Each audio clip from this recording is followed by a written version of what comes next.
Mensagem do céu. Queridos, estamos voltando aqui com vocês com o estudo de Iov, não é? Tenho procurado gravar agora para vocês, espero que possa o Eterno falar ao seu coração em nome de Yeshua. Vamos orar, queridos, vamos orar. Querido Pai, em nome de Yeshua, nosso Mashiach, nós colocamos nossas vidas diante do Senhor para o bem. Opera em nós o teu querer, o teu efetuar. Abre a nossa mente, o nosso entendimento para a tua palavra, para conhecermos melhor daquilo que o Senhor nos deixou como herança.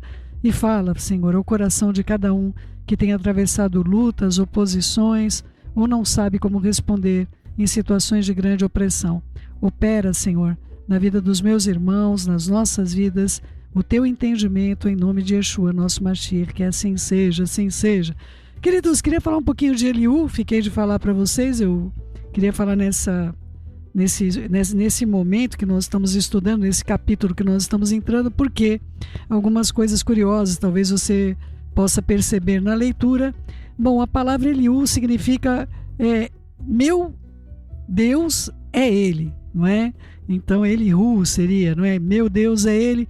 Ele é buzita, ele é um descendente de Naor, e Naor, irmão de Abraão, ou seja, se você pegar Bereshit 22, 20 e 21, eu vou ler para você. Algum tempo depois, Abraão recebeu a notícia que Naor, seu irmão, tinha 8 filhos, nascidos de Milca, sua mulher. O primeiro que nasceu foi Uz, depois vieram seus irmãos Buz, Quemuel e também que foi o pai de Arã. E aí,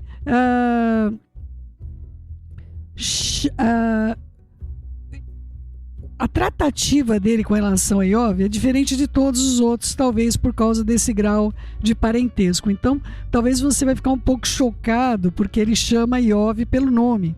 Isso não é uma coisa comum, ou seja, quando há um grande respeito ou não existe uma grande proximidade, então não é essa tratativa que se dava no Oriente, de chamar a pessoa pelo nome próprio. E o fato de Eliú se reportar a Iov, chamando ele como Iov, ou como Jó, como você costuma conhecer o nome dele, deixa claro o grau de intimidade que ele possuía. E é impressionante que Iov não responde. Nós vamos ver um discurso onde parece mais que Eliú fica introduzindo a si próprio, a sua própria fala. Ele parece que navega, mas não chega a lugar algum. Ele não acrescenta coisas ao que os outros falaram. Então fica difícil tratar do discurso de Eliú. Somente eu gostaria que vocês tivessem entendimento que existe um grau de proximidade, seja de parentesco, seja de amizade, em relação à vida de Eliú e Iov. É importante que você entenda, do contrário, você não vai ter entendimento do motivo dele chamar a Iov pela primeira pessoa, com o nome próprio, não é? Vamos lá. Houve, pois, capítulo 33 de Iov. 33 de Iov, vamos lá. Ouve, pois, Iov, as minhas razões e dá ouvido a todas as minhas palavras, chamando ele pelo nome próprio. Passo agora a falar e em minha boca fala a língua. As minhas razões provam a sinceridade do meu coração e os meus lábios proferem o puro saber. O Espírito do Eterno, eu acho tão complexo quando nós começamos a ver Eliú tratando das coisas, invocando, na verdade, a Ruach HaKodesh. O Espírito do Eterno me fez e o sopro do Todo-Poderoso me dá vida. Se podes, contesta-me, dispõe bem as tuas razões perante mim e apressa-te. Eis que diante de Deus eu sou como tu és. Também eu sou formado do barro. Então, Eliú começa a dizer, independentemente da minha juventude, de eu não ser versado em toda a categoria do ensino, do conhecimento de pessoas mais velhas do que eu, mas eu considero que eu deva falar, porque eu sou como tu, ou seja, perante o Eterno não existe também acepção de pessoas. Perante o Eterno também não existe. Minha mamãe do coração, né, minha mamãe de alma está lá, com os seus 92 anos, mas no dia do Senhor, possivelmente, claro, nós vamos ter uma mente diferenciada, mas eu vou olhar para minha mamãe do coração e eu vou vê-la com a mesma idade que eu, possivelmente uma idade, vamos dizer, biológica desse novo organismo que nós vamos estar ocupando. Mashiach vai ser o primogênito entre todos os irmãos, mas evidentemente nós teremos todos a mesma idade, a mesma vitalidade, a mesma saúde. Que coisa extraordinária será o dia que nós estivermos no outro corpo de glória, não é? Então, ele vai atestar que ele é feito do barro, ou seja, perante essa ótica, não importa qual colocação social, intelectual ou de idade, ele rompe todas as barreiras quando ele vai evocar a origem.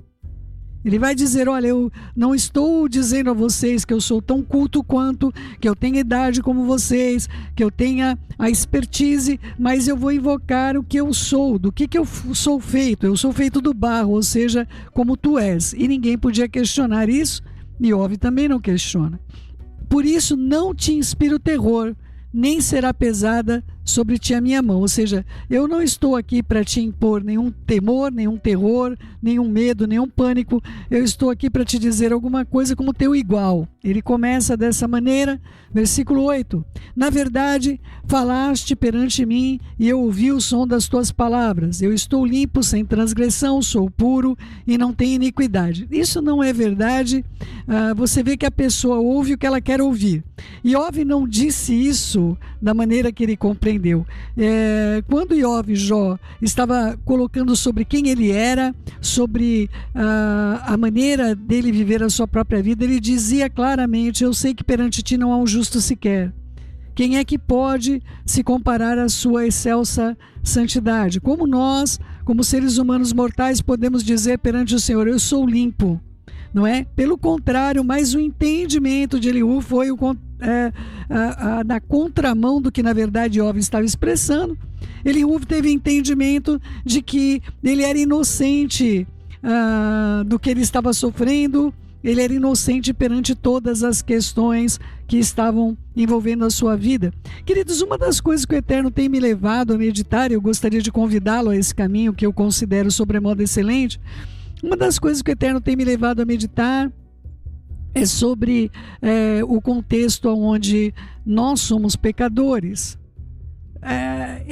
Parece até que há uma aversão social, porque nós passamos a ver o quanto nós somos importantes, o quanto nós somos preciosos aos olhos do Eterno, o quanto o Eterno é galardoador daqueles que o buscam, e nós esquecemos completamente a nossa origem. Nós esquecemos que nós somos concebidos em pecado e nós vamos lutar contra o pecado o resto das nossas vidas. Nós vamos lutar contra pecados que envolvem a nossa mente, nossos pensamentos. Nós vamos lutar contra pecados que envolvem esse corpo. Nós vamos lutar contra o pecado que envolve as nossas relações. Nós vamos lutar contra o pecado do julgamento. Não é?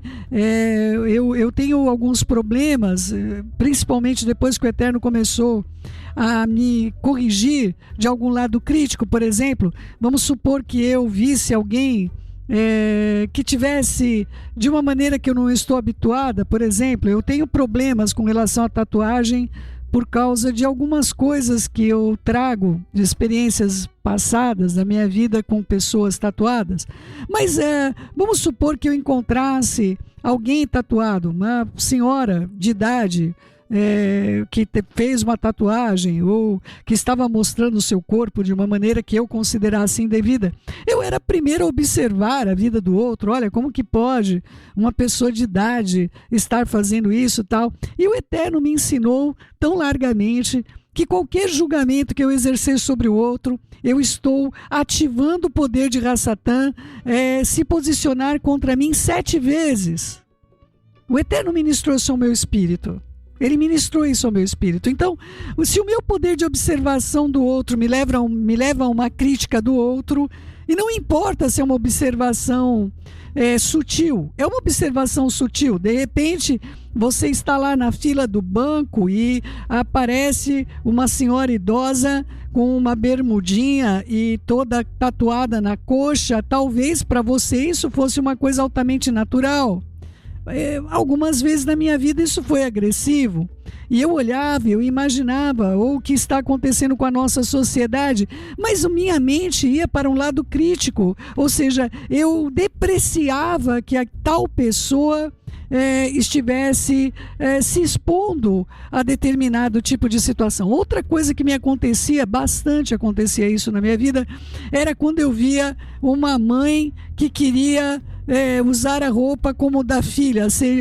Vamos supor, a filha tem lá seus 30 anos, a mãe com seus 50 anos ou 50 e poucos anos, e a mãe queria usar a mesma roupa que a filha estava usando. Então aquilo para mim era algo que eu ficava um pouco agitada, mas que coisa que beira ao ridículo. E aí o Eterno ministrou ao meu espírito claramente que todas as vezes que eu estivesse cuidando da vida dos outros, eu faria com que o mal que ronda a minha vida estivesse cuidando da minha vida também, porque a partir do momento que eu me torno guardiã da vida do outro, porque eu estou cuidando da vida do outro, mas não cuidando espiritualmente, eu estou cuidando criticamente. A pior modo que você pode se colocar para se posicionar a cuidar de alguém de um modo crítico. Então eu tive de exercer um grande trabalho e confessar o meu pecado, porque eu não considerava que isso era pecado. Para mim era uma coisa natural. Eu via alguma coisa e eu falava ridículo, ridiculíssimos, não é? Eu considerava que era a minha responsabilidade ser juíza das vestes, das tatuagens, dos comportamentos, não é? E não existe um ambiente mais propício ao pecado do que o trânsito.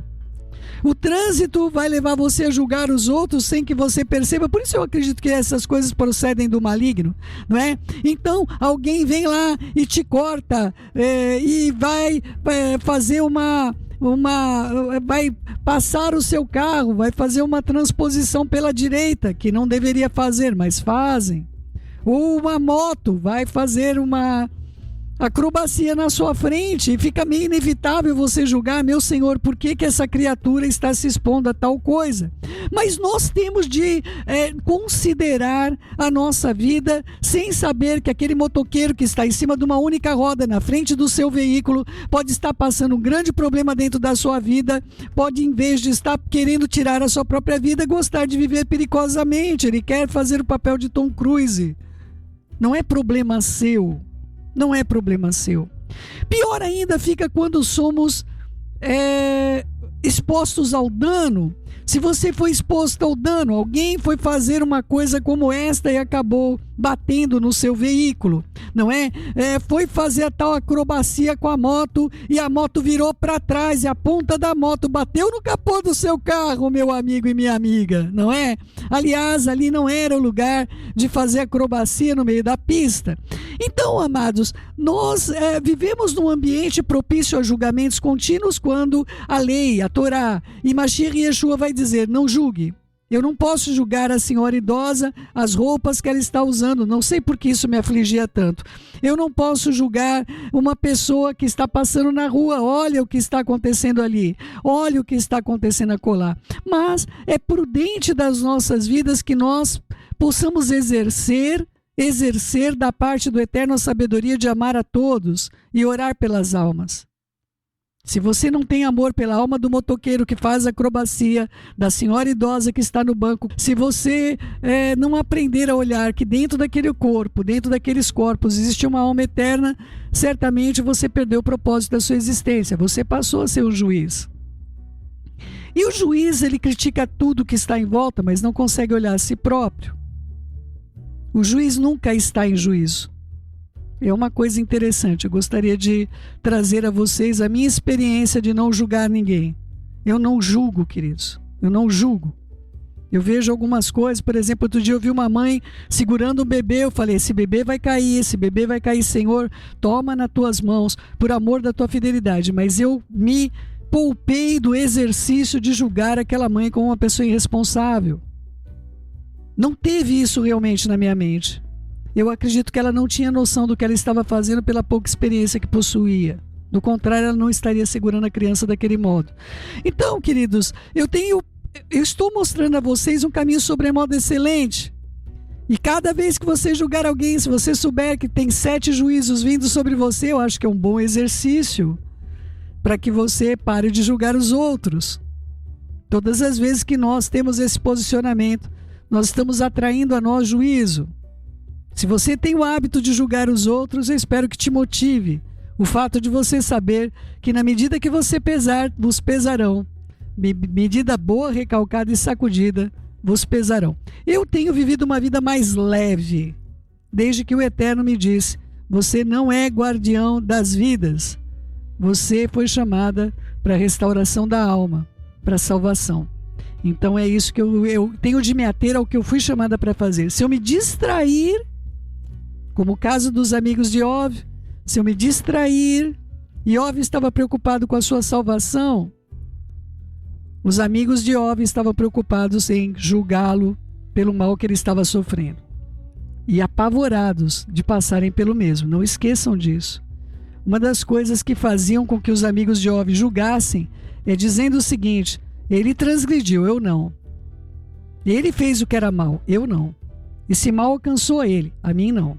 Então guarde isso no seu coração, porque esse homem volta a ser o homem mais poderoso do Oriente, duplamente abençoado. Versículo 10.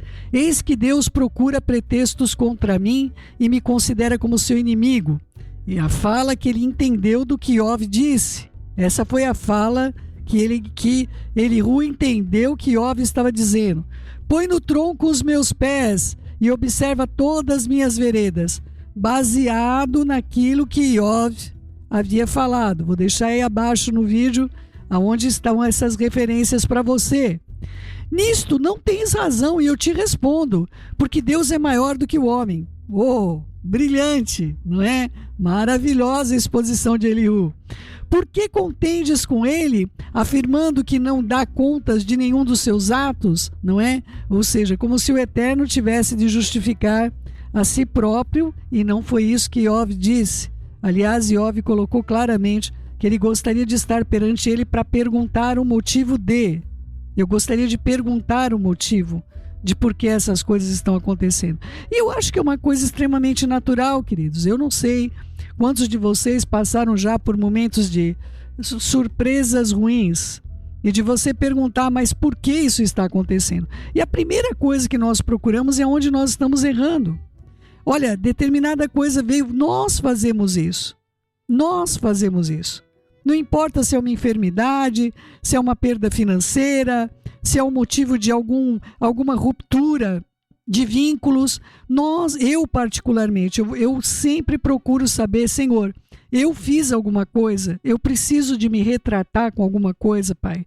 Vem sobre a minha vida e não me deixa eu ser enganada, porque enganoso é o meu coração e desesperadamente corrupto. E Iov estava nessa busca. Ele queria compreender o que estava acontecendo com ele. Olha, eu estou sofrendo, eu só quero entender. Eu só quero entender o que está acontecendo. Versículo 14. Pelo contrário, Deus fala de um modo, sim, de dois modos, mas o homem não atenta para isso. E aí ele vai falar uma palavra que é muitas vezes relacionada, inclusive aqui nós vamos ver a colocação de outros acerca do modo que o Eterno falava. Versículo 15, é algo que o Eterno diz que ele fala realmente com o homem por meio de sonho.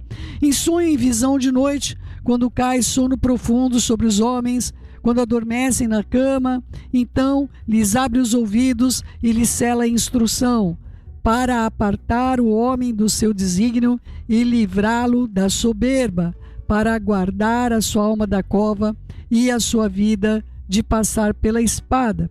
Então nós temos realmente, eu passei por situações assim, eu gostaria de compartilhar com vocês uma experiência que eu tive há muito tempo atrás. Eu tive um sonho com uma pessoa, ele sofreu um acidente, ele estava dentro de um Fusca verde e eu me lembro até hoje da visão que eu tive, a cabeça dele, eu não sei se havia passado uma carreta ou o quê, mas havia cortado a parte superior da cabeça. Então a cabeça, quando ele caiu, a cabeça abriu e o cérebro caiu, estava no chão da pista. Então o corpo estava virado com o cérebro cortado, com o crânio cortado, e o cérebro estava no chão da pista.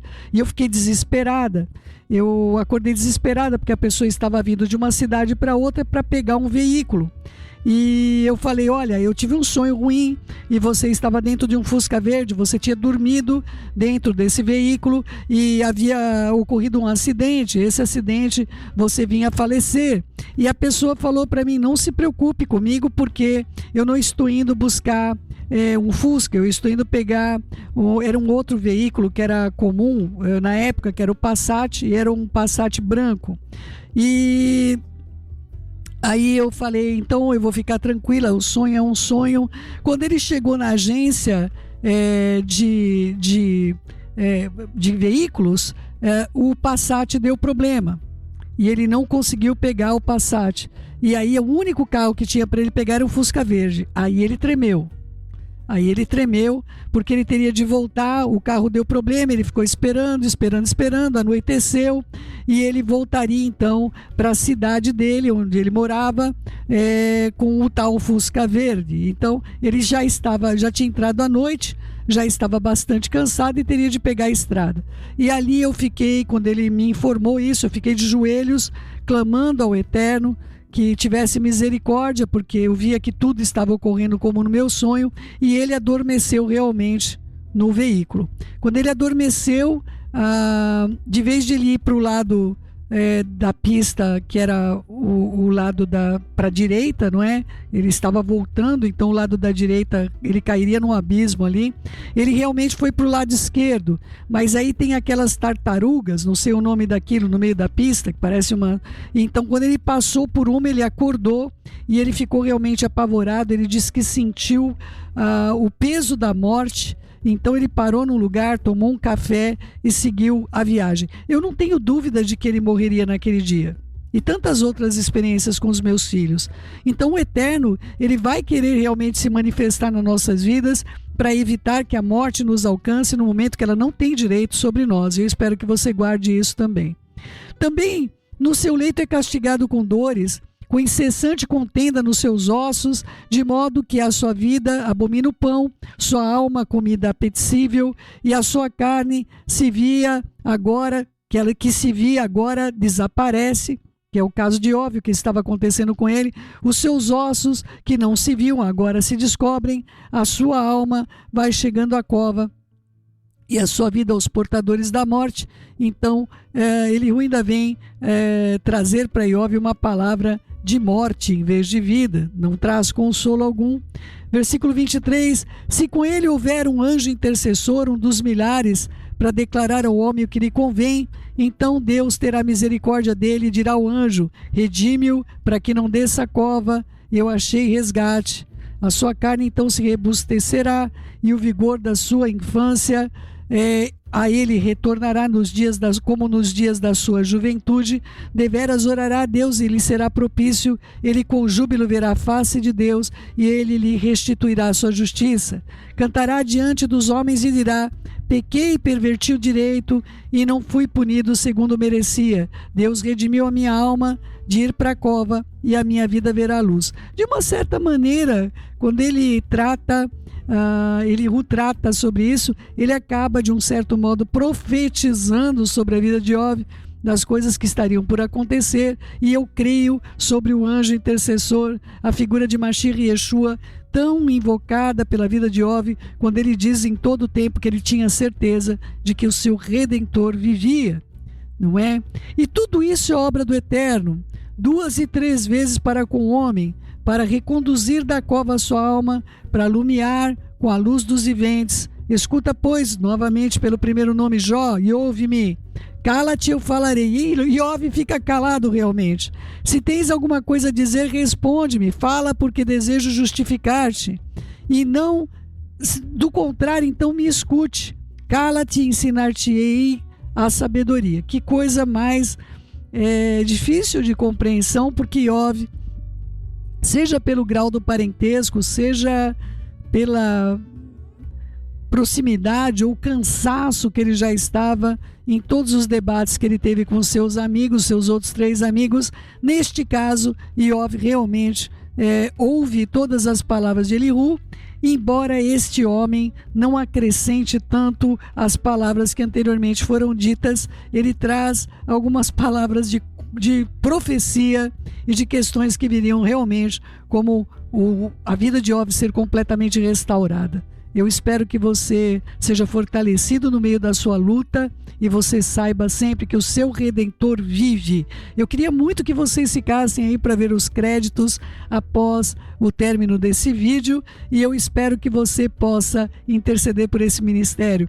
Seja um parceiro nosso, esteja conosco e o Eterno te abençoe grandemente para que nós possamos continuar levando a palavra do Eterno aonde quer que Ele nos envie. Beijos no seu coração. Fique na Shalom do nosso Pai.